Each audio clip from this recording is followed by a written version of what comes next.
I'm Simon Locke, and I'm the founder and CEO of Communications Match.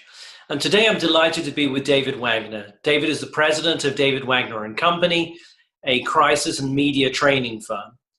David's in Tokyo, so the audio isn't perfect.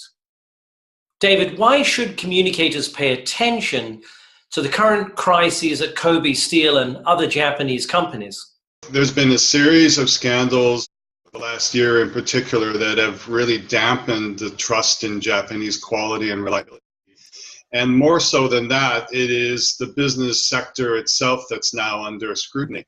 And this has created a lot of problems for the PR professional because it's a messaging game now, and they've got to rebuild trust and reliability in the Japanese brand.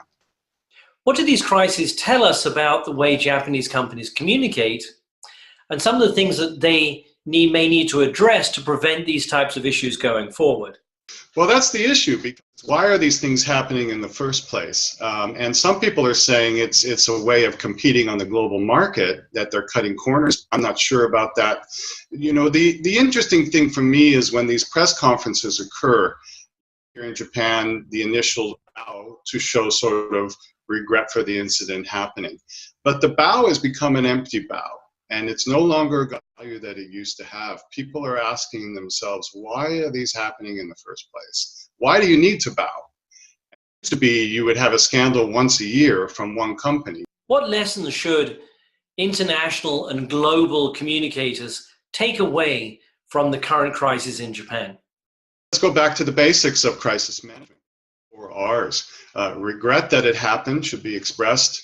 Spokesperson should state that reform is on the way, it occurred, a resolution that it won't happen again in the future, and in cases where people restitution should be paid. And the concern should be for the customer and the client. That's always the priority. And if then these scandals will happen less frequently, and Japan will be back to its brand quality, trustworthy name. David, thanks very much indeed.